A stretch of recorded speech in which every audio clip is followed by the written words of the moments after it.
स्वागत आहे आपलं ॲडव्होकेट नरेंद्र माधव या चॅनलवरती। या चॅनलच्या माध्यमातून आपल्याला कायदेशीर घडामोडी अत्यंत मोफत आपल्यापर्यंत पुरवायचं काम आम्ही करत असतो। आपलं पण एक कर्तव्य आहे, चॅनलला लाईक करा आणि सबस्क्राईब करा आणि आपल्या पदरामध्ये कायदेशीर माहिती अत्यंत मोफत पद्धतीने काढून घ्या अशी अपेक्षा आपल्या सगळ्यांकडून आहे। नक्की लाईक करा आणि सबस्क्राईब करा।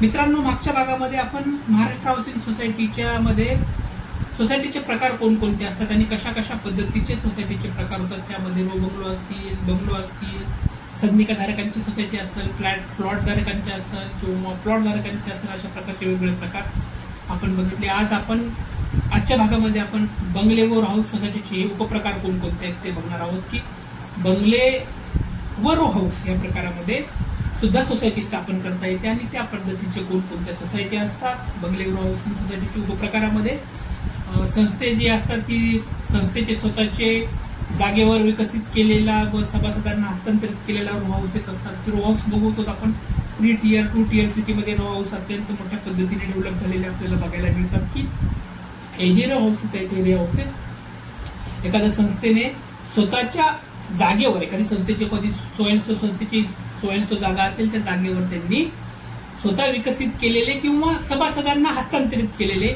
असे काही रो हाऊसचा एक प्रकार या ठिकाणी आपल्याला बघायला मिळतो। दुसरा की प्रवर्तक बिल्डरने बांधलेला रो हाऊस, ज्याला आपण म्हणतो की प्रवर्तक जो बिल्डर आहे त्यांनी काही पद्धतीचे रो हाऊस बांधलेले आपल्याला बघायला मिळतात की स्वयंस्व प्रकारचे प्रवर्तक आहेत, बिल्डर आहेत की त्यांनी एका विशिष्ट जागेवरती एखादा बंगला बांधलेला आहे, एखादा रो हाऊस बांधलेला आहे आणि तो रो हाऊस किंवा बंगल्याप्रमाणे स्वतंत्र प्लॉट करतो किंवा एखाद्या वेळेस असं असते की एखाद्या माणसाची एक स्वतंत्र प्लॉट असतो, त्या स्वतंत्र प्लॉटवरती पण एखादा बिल्डर, एखादा प्लॉटर तुम्हाला पाहिजे तसा बंगला किंवा रो हाऊस त्या ठिकाणी बांधून दिलेला असतो। पण दुसरा प्रकार आपल्याला सर्वप्रथम जर बघायचा गेला तर प्रवर्तक बिल्डरने बांधलेला रो हाऊसेस, त्यात एकाच प्लॉटवर किंवा स्वतंत्र प्लॉटवर बांधलेले रो हाऊसेस याचा समावेश होत असतो।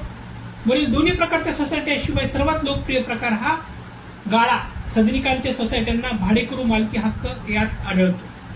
गाळा किंवा एखाद्या सोसायटीमध्ये एखादा गाळा प्रकार जो असतो तो गाळा प्रकारचा आहे सर्वात लोकप्रिय सोसायटीमध्ये असतो। त्याचबरोबर सदनिकामधील गाळा किंवा इमारतीमधील गाळा जो आहे तो लोकप्रिय आहे, त्यामध्ये भाडेकरू मालक हक्क ह्या गोष्टी त्यामध्ये आढळतात। संस्थेची एखादी जागा असेल किंवा सभासदांची एखादी जागा असेल किंवा नियोजित सभासदांची एखादी जागा आणि संस्थेची जागा असेल, त्या बांधलेल्या इमारतीमध्ये गाळा सदनिकाची सहकारी संस्था सुद्धा त्या ठिकाणी स्थापन केलेली असते की कमर्शियल पद्धतीने एखादी गाळा त्या ठिकाणी बांधण्यात येत असतात एखाद्या इमारतीमध्ये आणि ती गाळा बऱ्याच वेळेस रेंटवर दिलेली असतात किंवा तोच गाळा सेल सुद्धा केलेला असतो।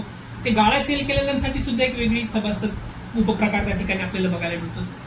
बऱ्याच जणांना असं माहित नाहीये, बऱ्याच जणांना वाटतं की ह्या सगळ्या सोसायटी अंतर्गत एखाद्या सोसायटी क्रिएट झाल्यामध्येच त्या ठिकाणी ते गाळं सुद्धा होतं, पण गाळधारकांची सुद्धा एक वेगळी सोसायटी उपप्रकारामध्ये आपल्याला बघायला मिळते।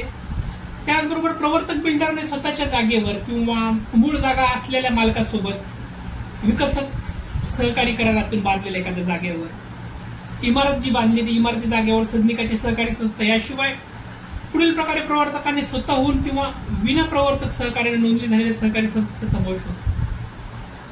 सहकारी गृहनिर्माण संस्थेची निर्माण व नोंदणी किचकट प्रक्रिया असते, त्यासाठी विविध कागदपत्रांची पूर्तता करणे आवश्यक असते।